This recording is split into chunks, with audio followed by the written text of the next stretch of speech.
Hey, hey, y'all. Welcome to episode 2 of Glam and Grind. I'm Rach.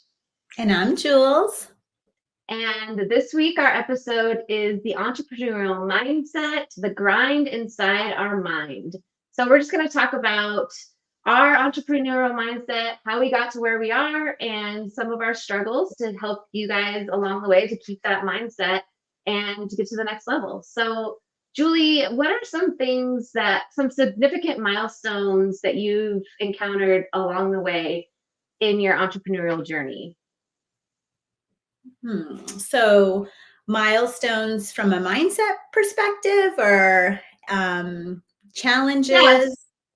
So I feel like going along your career and you're just like, oh, that's it. That's what's building me. When you've looked back and you're proud of something that happened and it's really like given you extra steps and it's not just like inching along the way. You've hit these different milestones that you look back and you're like, oh, that's significant. Yeah, I would say obviously every time we opened a new program, was a milestone for us. Every time I somehow was pregnant when I was opening a new school each time. So I kept having babies and brand new schools. So when we announced pregnancies, they weren't sure if it was additional schools or additional babies, but they seem to come quite in common together.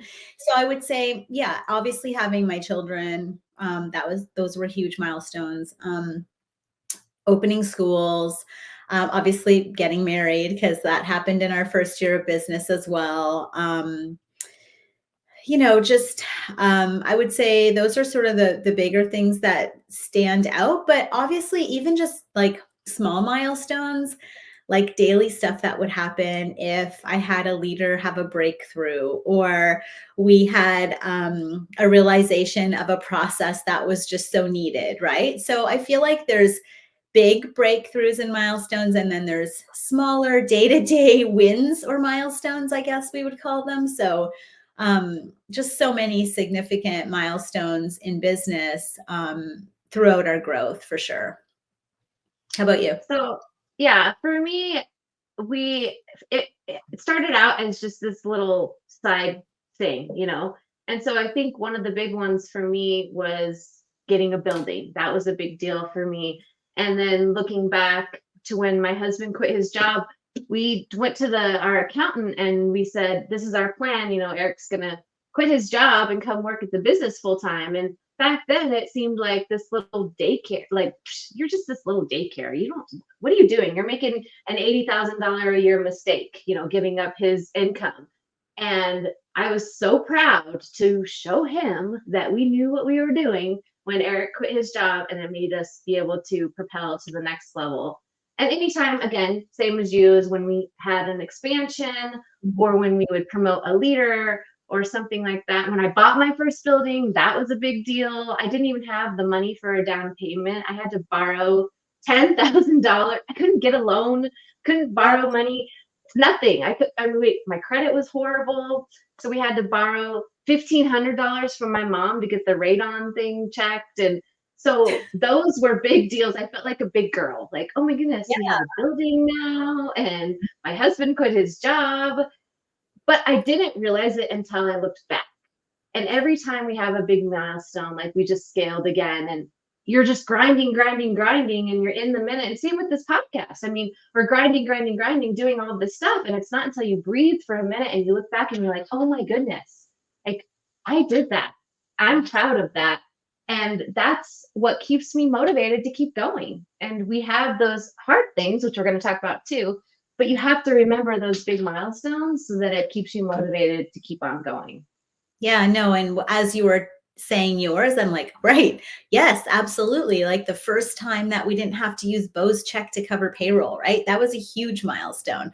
Or the time when, I was able to buy my mom a car, right? That was a huge milestone. Or the time when, Bo quit his job and closed his practice, right? I mean, he's a doctor with a big practice. And for us to be able to be sustaining our family on our businesses, yeah, all these milestones, when you were mentioning them, I'm like, oh, right. Yeah, we did all those, but you don't even think of them as milestones because you're just grinding, right? It's like this mindset of like, keep going, end goal, right? So yeah, now that you're mentioning a bunch of them, there was a ton for sure. And yeah, same, borrowing money from our parents to open our first building, to do the TIs, like all of our trade improvements for the leaseholds in this little plaza, the second time we tried to scale. And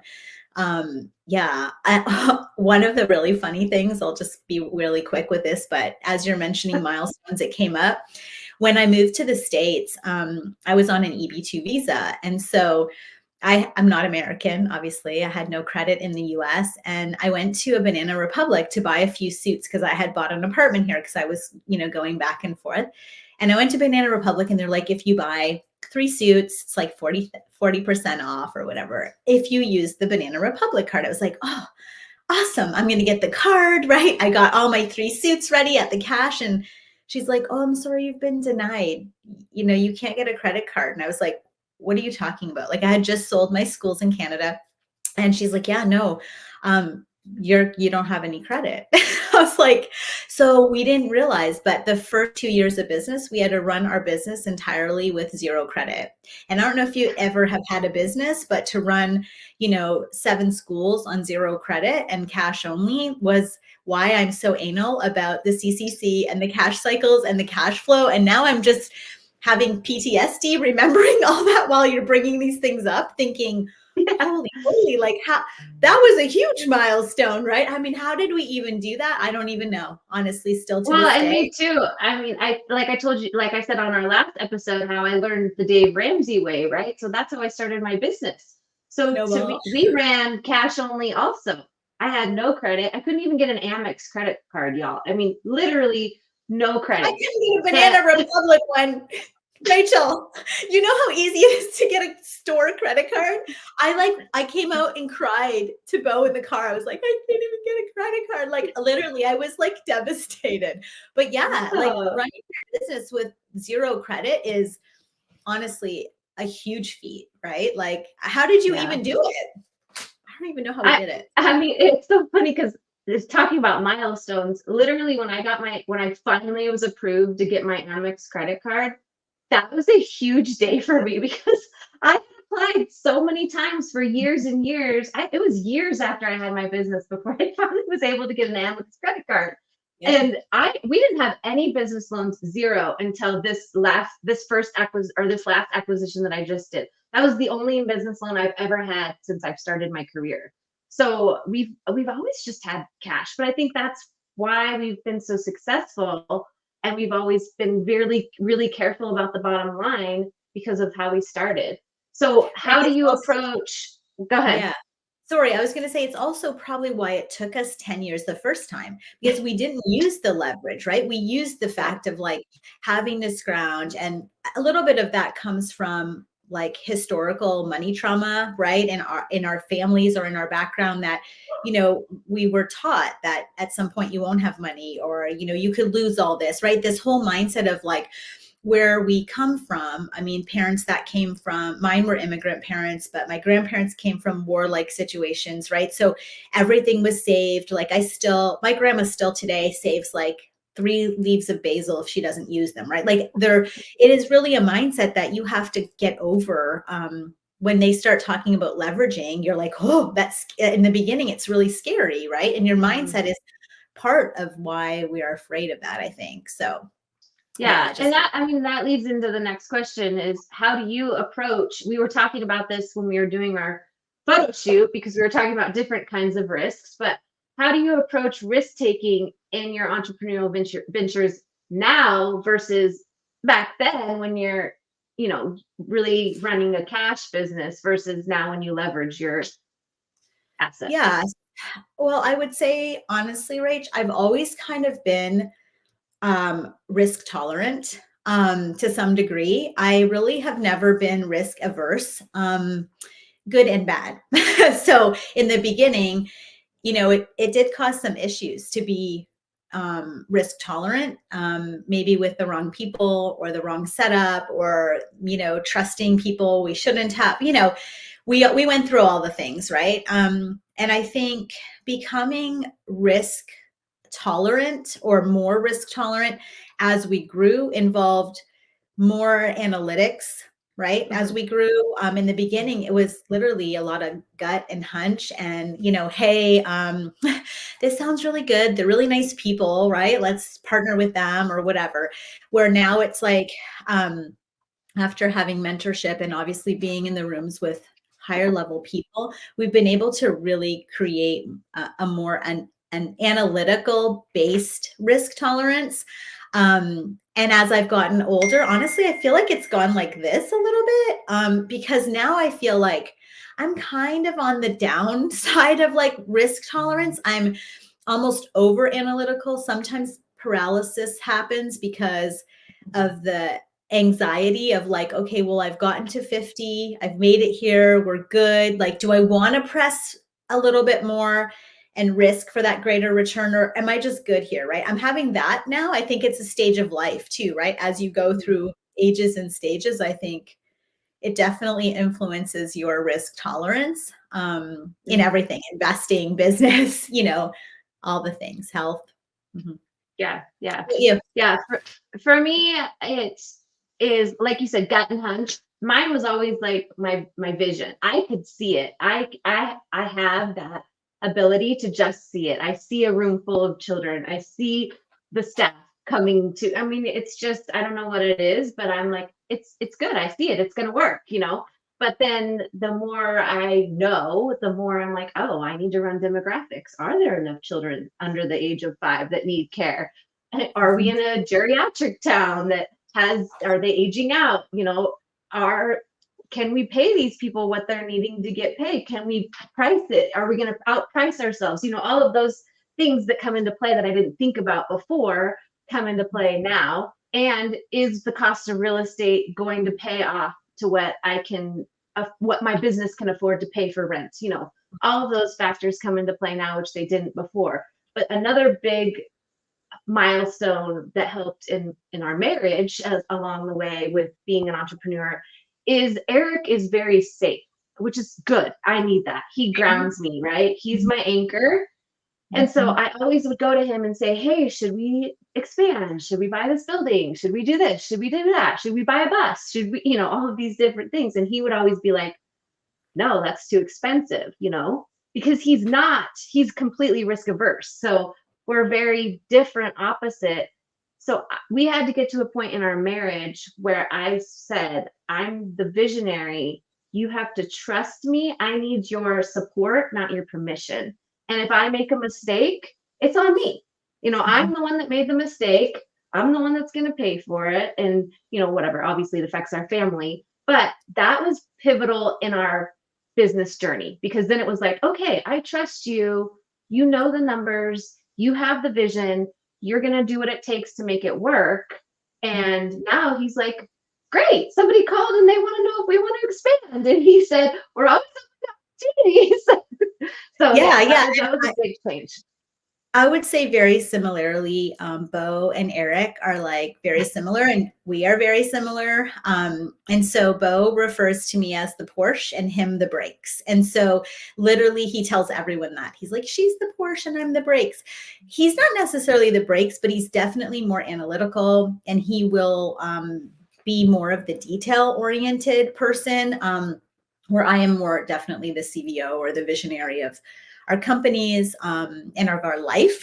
I push the travel, I push all the things that like the big life, right? And the big ideas, where he's like more of the analytical, but he has really, like, from when we started obviously dating, I was 18, now we're 50. So there's been such growth for both of us, but for a while we were kind of growing parallel, like him and his profession, me and mine. And then when we decided to come together with the school journey and sort of him, helping me, I guess, grow our empire, the mindset did shift for both of us. Like, hey, we both need to build this empire together. And so what roles are we going to play? And his supportive role has been integral in our like success, 100%.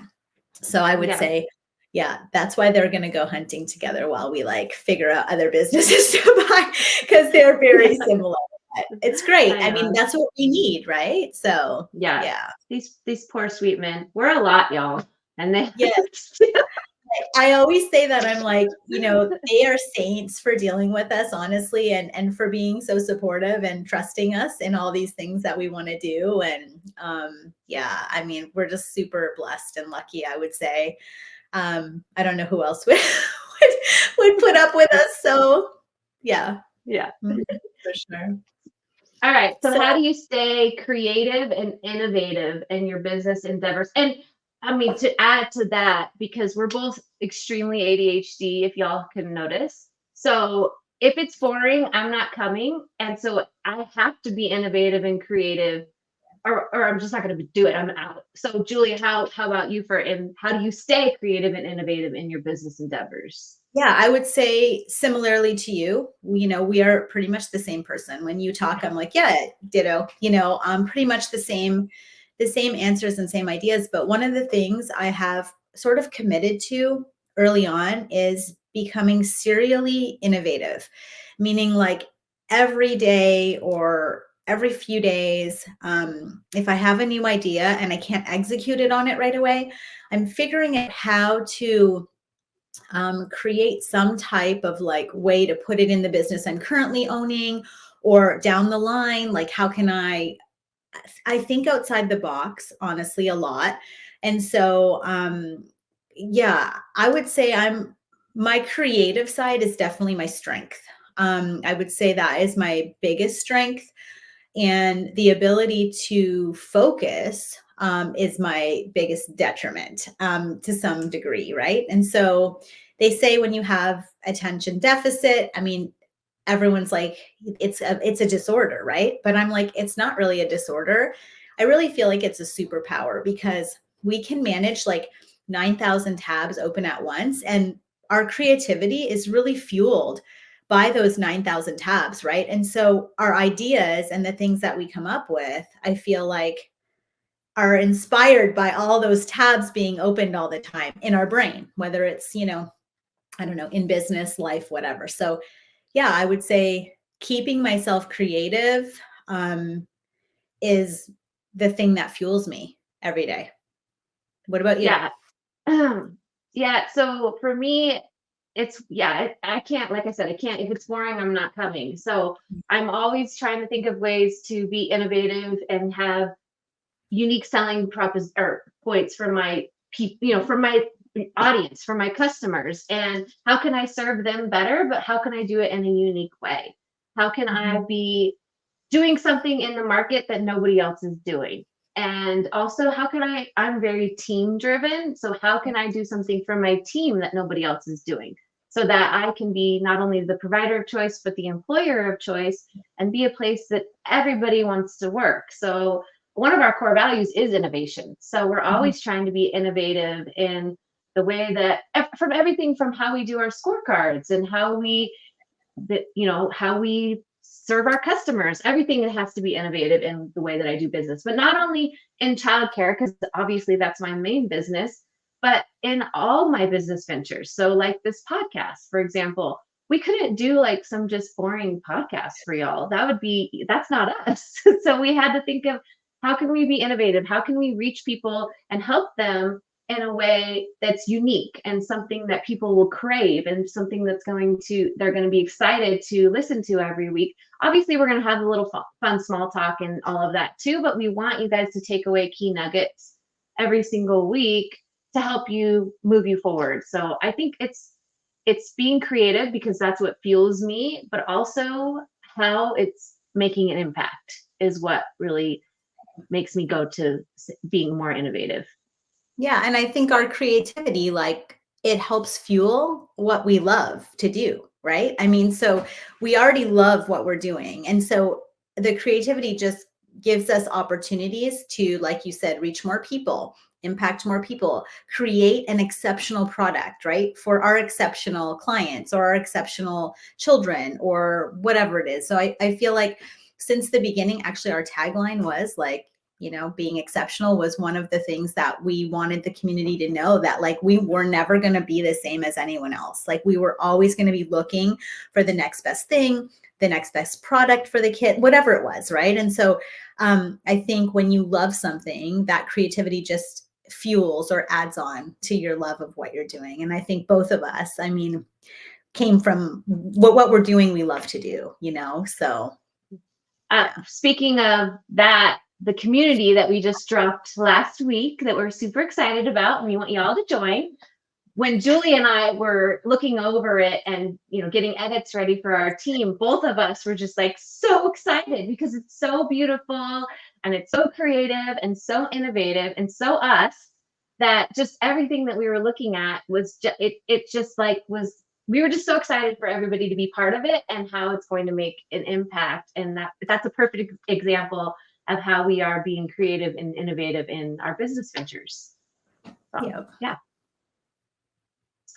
Okay, what advice would you give aspiring entrepreneurs looking to develop the right mindset and skills in today's business landscape?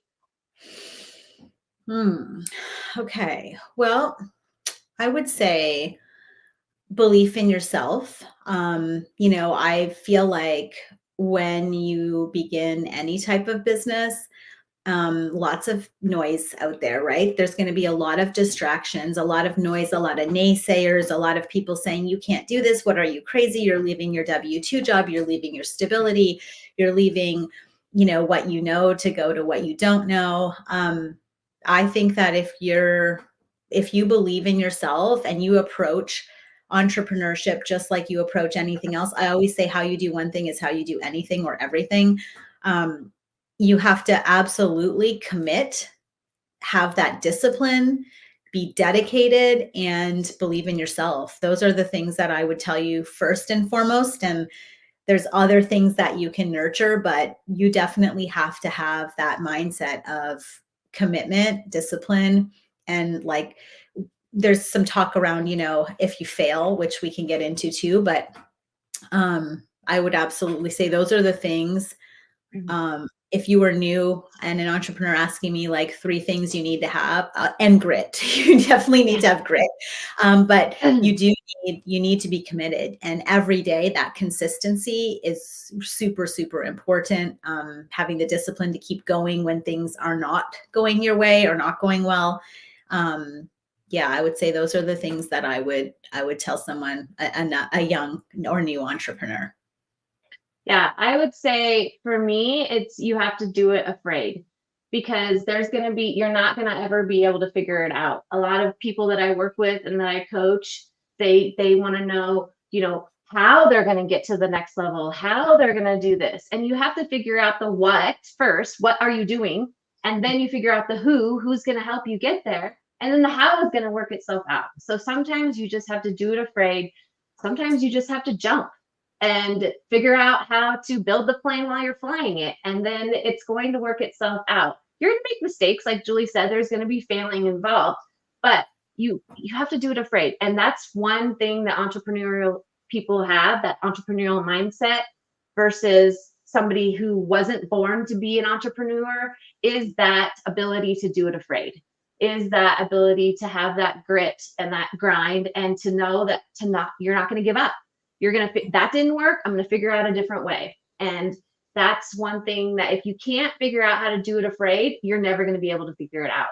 You're never going to be able to get there, because there's going to be things that you don't know. You just don't know, and you're just going to hit a wall. Yeah. And I would say that like your entire entrepreneurial journey, although you have a lot of wins, every day you're doing it afraid, right? Every day because every day you have a new challenge in entrepreneurship. Like, every day you wake up, there's some new challenge on the other side of that door, right? And so a lot of my mentors, they always say to me, Julie, like, you have to, like what you have is the fear. On the other side of that door is like a whole new world, right? So if you can just push through the fear and reach the other side of that door, that's where all of the magic happens, right? But you have to get there. And so sometimes that space between you and the door and the other side, you know, can feel really arduous and can feel really straining. And there's a lot of things that happen, you know, in between there. That's where many entrepreneurs quit, honestly, that I coach. I see a lot of folks that really struggle between where they are and where they need to be, not only from a business perspective, but from a human perspective. Like, who do you need to be to get to this next level to get to this next challenge, to get through that next door. And I feel like that's where I see a lot of folks give up. And we talk about, I'll kind of say it in this little part here, but we talk about failure in our house too. And it applies across businesses, across life, across everything. But we always say failure isn't a failure unless you quit, right? So failures are just lessons. And if you look at them like just lessons, then it's easier for you to manage them and move forward. We say that with our kids, like, what did you fail on today? And we encourage failure because that failure continues, or that we call it a lesson. We encourage lessons. And if they're not quitting, then they're not really failing, right? And so I think as an entrepreneur, if you continue to push yourself through the lessons, because you're going to be handed a lot of lessons. I mean, I think it's just very natural in our world to be handed lessons daily sometimes. And so that's where I have a lot of folks that their mindset is weak at those moments, and that's when they quit. And so it's really important, like, to believe that you can get through those lessons. And on the other side of that, like you said, the other side of fear is, where all the magic really happens. Yeah. And last week you talked about adaptability was one of the main things for an entrepreneur, a high level business leader. And it's also that level of being able to embrace change. You're going to have change every single day, and you have to embrace it. Like, okay, this happened. So now what are we going to do about it? We failed, or we had a lesson. What did I learn from that lesson? And how am I going to embrace this change and move forward? And how am I going to teach my team to embrace this change too? Because they need to embrace that. I have a new acquisition, so I have a brand new leadership team. And today, one of my leaders, I just wanted to like jump up and down. I was so excited. We do like, what's your new and good? And she said, my new and good is that I've finally learned to embrace this change, and I'm excited about it moving forward. And I was like, yes. You're like, breakthrough. Yes, yeah, for sure. Yeah. So, I mean, it's not only as an entrepreneur, but also being able to teach your team those same tools as well, I feel like. Yeah, no, I agree. I think that adaptability comes with that. What we were talking about, pivoting, right, when need be, and making those decisions that are quick. And so we talked a little bit about whether entrepreneurs are born or made. We had that discussion before this podcast. Actually, this is what Rachel and I talk about. Actually, it's really crazy, but there are people that are, I feel, more programmed to be leaders and to be able to make quick decisions. And there's other people that need time and they need to process more. And it's the same thing with failures, right? Some people can have a lesson, learn from it, and move forward. Other people get stuck in this reel of like, woe is me, everything happens to me instead of everything happens for me. Like, we always talk about what you speak. So what you think, you speak. What you think, you speak. What you speak, you become. And we talk about that in our house. We talk about that with our teams. We talk about that for ourselves. But it's really important, the words that you speak and the thoughts that you think, play a huge part in the mindset that you have, and whether or not those moments of lessons, become learning opportunities or become failures. It really is what makes the difference. Mm-hmm. So how does resilience play in your mindset as a successful entrepreneur, and how do you build resilience, maintain it? And then I would add, how do you teach it? Story, I think.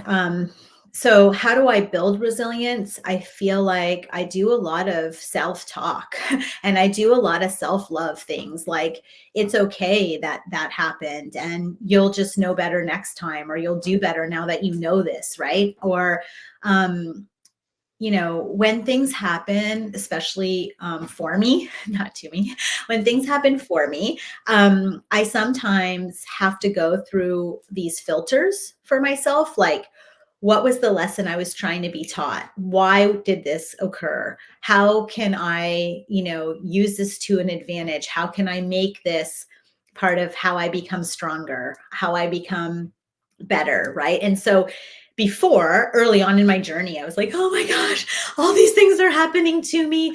Like, this day has been terrible. Everything's like heavy, everything's a stressor. I'm challenging myself every day. I'm being challenged. Where now I'm like, okay, let's see what I can do about this situation. How can I use this to my advantage? How can I teach myself a lesson through this? What do I need and who do I need to be to get through this lesson, or get to the other side of whatever's going on? But I do think resilience plays a huge part, again, in whether you make it in the world as an entrepreneur or not. If you don't have resilience, I'm not sure that you can make it as an entrepreneur. I think that resilience is something that you can grow. I feel like you can start with little resilience in the beginning and grow to have more resilience. But I do think that it's a daily practice, that you have to continually have that self-talk and practice, so that you can become more resilient. Yeah, I would say that those are the things I've used in the past. And with the kids, like our kids, Bo is always about adversity breeding abundance, right? And so we talk about all the time how, like, all these things that have happened, like our move from Canada, there's a lot of things the kids have gone through. And he's like, Julie, adversity breeds abundance. While I'm like bawling, like, I'm a horrible mom, I've moved them, there's all these things going on. And he's like, these will all be things that will breed their confidence. It will make them better humans. It will make them resilient. So I unfortunately, I just think going through adversity sometimes does help breed that resilience. I'm not sure you become resilient without adversity. Yeah, and I think part of the reason why us specifically have gotten to the level that we're at with resilience is because of our trauma that we've gone through. We've both had a little bit of childhood trauma that we've gone through, and we've worked through that, and that has propelled us to the different levels, because it's like, oh, we went through this and now we got through, and now we can go to the next level, and we keep growing that resilience, and we keep teaching that. I also think that leaders aren't going to make it if they're not resilient. Not only entrepreneurs, but leaders. So if you have leaders on your team and they're constantly like, oh, woe is me, and this is happening to me, and all of that stuff that Julie was saying, they have the right people for the right seat. So I think you need to look at that also, because they're not going to be able to get you to where you need to go if you don't have a resilient team. So now, Julie, what did you learn from what happened yesterday and you losing all your passwords? How did that make you more resilient? Right? Like, honestly, I could just scream. But one thing I did want to, and I'll answer that in a second, but I forgot about this. And I think it's important for the listeners to understand that, like, failure isn't the end of the world. It has never killed anyone, right? Unless you allow it to kill you. Failure is not the end of the world. You can get up and you can fix this. But failure is a rehearsal for success. And so I think we all need to remember that, like, despite roadblocks, despite all the things that take you down, failure is an absolute dress rehearsal for success. And so I wanted to say that, because we tell our kids that, like, hey, we encourage this lesson, quote unquote, failures to happen, because they're dress rehearsals, and the mistakes and lessons make us who we need to be, right? And so anyways, I just wanted to put that in there. And yes, yesterday I was not in the mindset to manage my rehearsal for success. I was exhausted. I had a really long day. We were struggling with social media and the team and just getting everything ready. And so I was having a huge challenge, and I have anxiety and, like, bad when things are not going right. And so I really have to, like, shut down, shut my phone. I said, Rachel, I need like 10 minutes. I'll get back to you.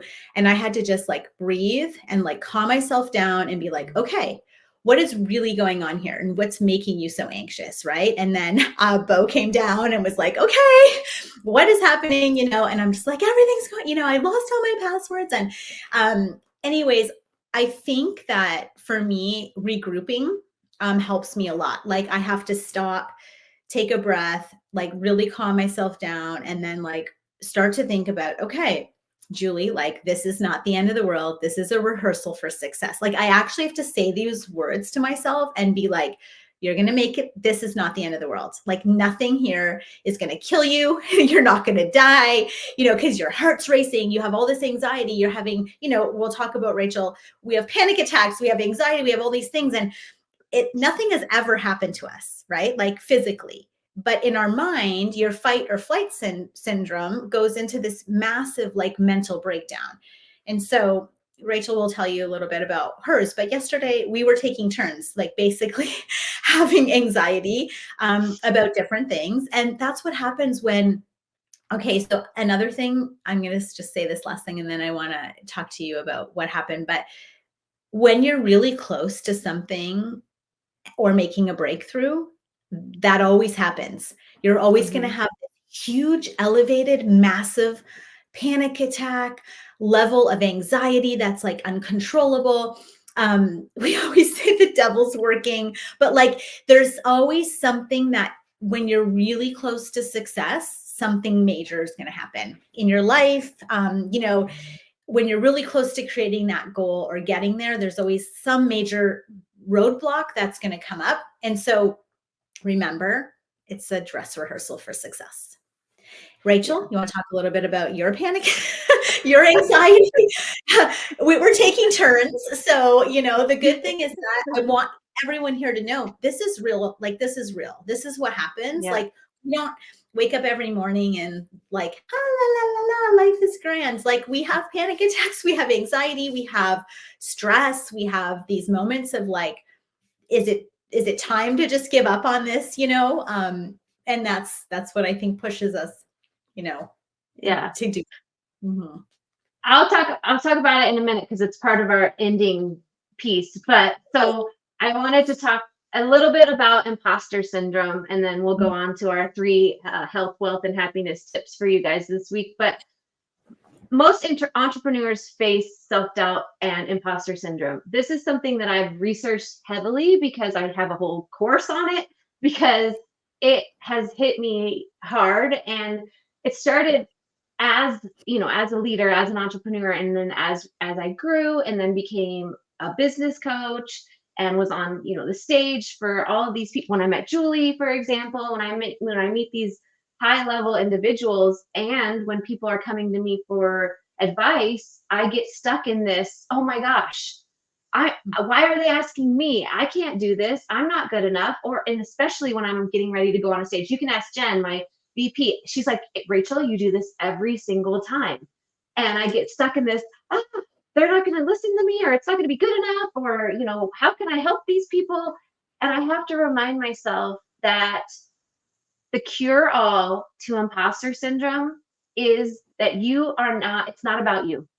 It's about the impact that you are making. And whatever you say, you're going to say something that's going to help somebody else. And even if you help one person, it's worth it. And then that takes all of that imposter syndrome away, because then it reminds you that you are a badass. Can we say ass? But that you are a badass. You can do this, and you have made all these accomplishments on your own, and that you can help people. And that's what it's about. It's not about you. So once you take that off of you and put it on somebody else, that imposter syndrome just really goes away. Yeah. What about you, Julie? Agree. Yeah, I agree. I think that there's a few issues why high level folks have imposter syndrome. One, and I asked Bo this because he's just like, so I was like, what is it with this? And he's like, if you didn't have it, I would be worried, because people with imposter syndrome know that they have more work to do on themselves always. And so I was like, oh, well, that makes sense, because we are also perfectionists. Most high level people have a high level of perfectionism. We almost always are seen as an expert in something, but we necessarily don't feel like we're the expert sometimes, like, because we feel like we still have so much more to learn, right? And so that natural like genius or whatever we think is happening, we feel like, no, that's not natural. Like, I have so much more to learn. I don't have that enough to offer, right? And I think it comes from a few things, but one of the things I feel like for me, I do think it comes a little bit from like growing up, my past and my childhood, meaning like, I always felt like I just, wanted to do more, and I don't know, that level of like, I just want to be the best kid. I just want to be able to offer, I don't know, everything. Like, I don't know. I feel like that came like with me as a child, that perfectionism that like, and my daughter Zoe is so similar. She wants to get the highest level marks that, like, I feel like some of us are born with this issue. I feel like in a way. Abby's like that too. Yeah, for Yeah. And sure. it's like you want to be this super person almost, that like you want to be, the level of achievement you want is so high that you feel like you can never reach it. So you always feel like you're never there. Right. And so Yeah. I think in terms of imposter syndrome, I feel like, yes, some of it is brought through that feeling of like never being enough or just those types of things, right? And it's mostly self-inflicted, I would say, for the most part, because it's not like, anyone's saying that I'm not enough. But what has helped me, I think, manage imposter syndrome, after Bo said, like, helped me with those thought processes. One of the things I think, because I get the same way, I'm super anxious on like if I have to speak or I have to, deliver even a webinar or stuff. I'm like, why am I so nervous? Like, I know this stuff. It's like, why? But I think it's because we always feel like we want to make sure that everyone's getting enough value. And we always feel like we're never giving enough value, right? No matter how much of us we give. But I also think with imposter syndrome, we have to understand what we have is of value, right? And that people need to hear what we have to share and it will help them, right? And so, like you said, I feel like if we can add value or help someone with our shares or our teachings or our conversations or this web podcast or whatever, I feel like we just have to understand and focus that this is not, exactly what you said, not about us, but about sharing so we can help others. And so that's going to be something that we'll struggle with probably forever, Rachel, because we just want to be, we want to be that super person and be able to give everything. So, yeah. Growing up, I was the same, Julie. I always felt like I was either too much because I'm bubbly and I have a lot of energy and, right? Talk too much, I'm too loud, all of those things. Or I was not enough. So I always struggled with the in between, and I struggle with that when I'm on stage, on the podcast, everything. Even when I'm meeting one-on-one with somebody, am I going to give them enough value? Am I going to give them enough content and help them enough? B, am I going to be too much to where they're like, just stop talking, So I struggle with that internally too. So one thing that helps me, besides giving them, thinking I'm giving value, and I have to like talk myself through that literally when I'm like about to go on stage, But also the other thing that helps me is, as high level entrepreneurs, we're always on to the next thing. You watch us and you're probably like, oh my gosh, now what are Rachel and Julie doing? Like literally, we're always on to the next thing. And so we don't take the moment to stop and look back and be like, wow, I did that, and to celebrate our accomplishments. So we forget that we've done all of these things. And so I journal. That helps me a lot. And then I look back and I look at these things in my journal, and it helps remind me like, oh, I did that. And like a year ago, these were my goals and I've accomplished all of those things, right? So that helps me with the not enough, but too much fear that I have with imposter syndrome. Yeah, I journal too every morning. I do the savers from Hal Elrod. I listen to the Miracle Morning and I do all the savers. I try to do them religiously every morning. If I don't do all of them, I at least do like 3 or 4 of the major ones that really help me through the day. But I would say I don't know that I'll ever get to that realization of like not having imposter syndrome. But I'm definitely trying to get better with it. But like you said, I feel like I just have so much more learning to do. And so because I'm an avid like learner and I'm fueled by learning, I don't think I'll ever be satiated or feel like I know enough. I think that's just going to be a sickness for me, I think it's going to be one of the things for me that I'm going to have to manage, but I don't think I'll fully overcome. But yeah, I mean, any ideas, all the ideas, any help, I'm here for it. So, Yeah. but yeah. I think that leads in perfectly into our 3 tips for this week for our health, wealth, and happiness. So every week, if you didn't listen last week, we want to give you 3 tips for health, wealth, and happiness, because one of the things that I learned from Julie is that she really works hard on her family and her business on her return of life. And so it's not only on her return of investment, but her return of life. And the 3 things that leads her to that, and I've also adapted those practices, is the health, wealth, and happiness. And so for health, our tip for the week is really having that healthy routine and sticking to it, and having that daily journaling like we talked about. She does the savers, the miracle morning. I've done that. I didn't stick to it, so I had to have it more like dialed in. But I read Atomic Habits, and for me, that really helped me, having the habit stacking. So putting my journal on my desk and putting my running shoes or my Peloton shoes in a certain area so that I actually do these things, right? So having the habit stacking, having the journaling every day, having the meditation, having that moment where you can just breathe and have a brain dump and stop thinking about work and numbers all the time. Reading, my Eric says, like, when you snuggle the dog, all of these different like endorphin releasing things that you have to do. And the reason why I had my panic attack was because I wasn't doing that. I had a really crazy, I haven't had a day off since we came back from Jamaica, because we had this acquisition and podcast and all these different things that we're doing, which is great.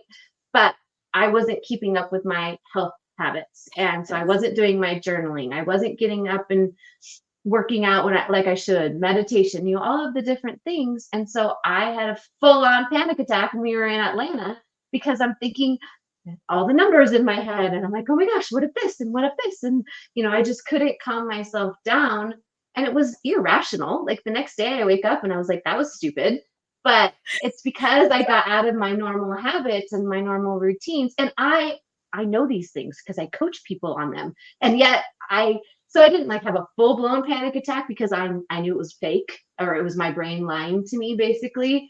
But I did. I mean, and it's because I was exhausted. I wasn't eating healthy because I was traveling, all of the things. So it's really important that you establish a daily routine, and that you stick to it, even when you're traveling, even when you're busy, and prioritize that so that you don't spiral and go out of control, because you have to be resilient and you have to be on top all the time. And that's how you're going to be able to do that. And I think a little bit goes back to our perfectionism too, Rachel. So like we are creatures of habit for sure. I am, absolutely. I do the same thing every day. I eat the same things. I literally drink the same latte every morning. I mean, I am like a super creature of habit, almost to like a detriment to some degree, about my routines for sure. And so, but I feel like because we're slightly perfectionists, or we have these like high expectations of ourselves, that like, if we're not checking those boxes, we're not feeling like we are the person that we need to be. I don't know. It's like a whole thing for me, right? So I do agree that we have more anxiety and things when we don't have control of our environment or those habits that we're used to, because that is what keeps us calm and orderly and organized, right? Because we're very unorganized if we don't have the habits that, we need to keep us organized. So I agree 1000%. And then for wealth, I would say for this week, I've had a lot of folks approaching me on wanting to buy businesses or wanting to invest in different types of things. I've had a lot of people want advice and help in the financial investment world, like things outside of maybe their own industry. And we talk a lot this week and last week, and with Rachel as well. We've talked a lot about innovative strategies for wealth building, looking at, how do I add $100,000 to my business? What are ways that we can do that? How do I add $1 million to our gross income for the year? What are some creative strategies we can use? OPM, we talked about other people's money. So I would say the tip for this week with wealth is to think outside of the box. And we've been talking a lot about mindset, so I'll bring that in a little bit in the wealth sphere, but thinking outside the box, thinking about creative strategies for wealth building and also creative strategies for acquisitions, and just creative strategies for investment opportunities. So, things like the non-conventional lender, right? And I had a client this week that we were chatting, and she was like, here's 3 options I have for some acquisitions. And we went through the 3, and then I suggested like 2 total off topic creative strategies. And she's like, I'm totally going to them with this and seeing what happens. Right. So I think it's important for us to go beyond what conventional money lending or money acquiring looks like. I think sometimes just going outside that box. And so I challenge you this week to look at some non-conventional additions to your business, whether it be through revenue or if you're looking at acquisitions, try to come at things with a creative money strategy or creative financing strategies. Yeah, I just want to add a little piece to that. And a lot of people ask me, what's best? Should I own a building? Should I lease a building? Should I do a startup? Should I do an acquisition? All of those different questions. And I think it's important for me. What has worked is having that diversification. Sometimes leasing is better. Sometimes owning your building is better. Sometimes a startup is better. Sometimes acquisition is better. So it all comes down to being innovative, like Julie said, and creative, and always protecting the bottom line. So don't get in over your head and what's going to propel you to the next level. Because sometimes you need to have that cash, so you're not going to necessarily buy a building. But being in a leasing situation is going to get you to where you could buy a building, So yeah. Okay. And putting things in place that maybe you'll be able to buy that building in 12 or 18 months, right? Being creative with the seller, or being creative with, if you're the buyer, right? Just creatively ensuring that your growth, when we talk about this, and we'll talk about it on another podcast more in detail, but that your growth rate of like the percentage of growth that you're doing is manageable, right? With what you're currently having in your business and or your life. Same thing for investing, like making sure that when you're investing, you're not putting yourself at some major risk, or, just evaluating all the things. I agree, Rachel, 100%. Yeah. Okay. So for happiness, our tip is just to go back to what we were talking about with imposter syndrome. And like Julie said, I don't know if we'll ever get over imposter syndrome, but just thinking about it in a way that you are enough. And it's not about you. It's about who you're going to help and how you're going to add value to their life, and that you aren't done yet. I love that, Julie, when you said what Bo said. It's because we're not done yet. So we think we're not enough, but it's just because we're not done yet. And there's so much more to do. Because one thing my husband always says to me, because he doesn't get it, because, he thinks I'm wonderful, which whatever, but, he'll say like, why do you think you're not enough? Why do you think you need more? Why is it never enough for you? He doesn't, understand that feeling of wanting to one up myself, going to the next level. But it's just being able to be happy with what we have, but also know that we're not finished yet. And we're just going to keep grinding until we can't anymore. And then we're going to go sit on the beach together. So yeah. Oh, we can't wait for that. Well, you know what? We'll probably drive each other and Eric and Bo nuts. So I'm not sure we're going to be able to do that. The one time I retired for a very short time, Bo told me to please get a job because I was making him crazy. But I do think if we look at imposter syndrome and just happiness in general, I think we have to continually look at the fact that we are in a continuum of self-improvement, right? Like every day, we just need to feel 1% better than we were the day before. And so I think if you focus on small increments, enjoy little things, create happiness with what you have, and at where you're at in the moment you're at it, and not continually think about, that end goal every day. You have to, I don't do this enough either, Rachel. And when you're mentioning it today, I thought, you know what, in my journal, I'm going to write, I do gratitude every morning, but I don't really think about where I've come. And I think I'm going to add that, like, congratulate yourself for whatever this week, right? And we talk about wins, and I notice them, but I don't sit in the moment of a win. And I think for happiness, with your advice on the imposter syndrome piece, I think we have to sit a little bit longer in the moment in those wins, and not just, we're so propelled to continue to do more and be on continuous improvement, which I think is great. I think we have to continually improve as humans, right? I think that's what fuels us. But sitting in the moment and just taking like a breath and being like, wow, I did that. And like, that was really cool, Julie. Like, good job. Like, I don't think I've ever sat in the moment. I don't think I've ever sat, period. so, I'm really going to take that advice, Rachel, and I'm going to add that to my ritual. And I'm sure Bo will be happy, because he's probably been trying to tell me this for a long time, but you know, when you need to hear it outside, and I really just haven't sat in that grace, right? And given myself that grace. And I think, you know, you need to do that too, for sure. Yes. I have a book that I'll put the link in the comments that helps me with that. And it's called Today I Will. And it's a journal, and it asks specific questions, and it's a 52-week journal, and it's really great. And that helps me look back and be like, wow, I actually did do that, you know? And so then when I open it, yeah. So I'll put the documentation, right, of what you've done, instead of even just thinking about it. I love that, because I will document it, but not really. Like, I'll, you know, it's like a check the box thing. So I like it how it's so intentional with your journal, you know, like that there's actually a space for it. Yeah.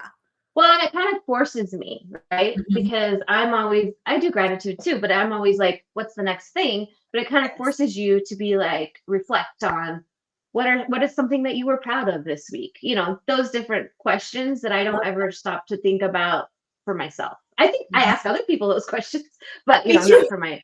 I know. I'm always like, Wednesday wins, you know, like, let's talk about what you've won this week. But yeah, in terms of sitting in it and really appreciating where we're at and where we've come from. I definitely need to practice that more. So I'm going to add that to my personal ritual. Thank you, Rachel. I think that's going to be super helpful for me.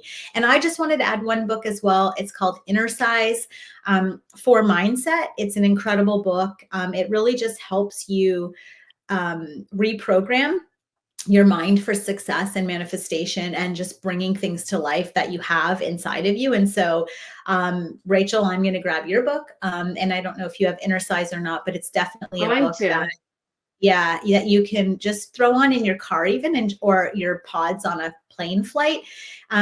It's really super, it just really has helped me change a lot of those mindset or trauma, or, you know, things that we're used to saying in our mind.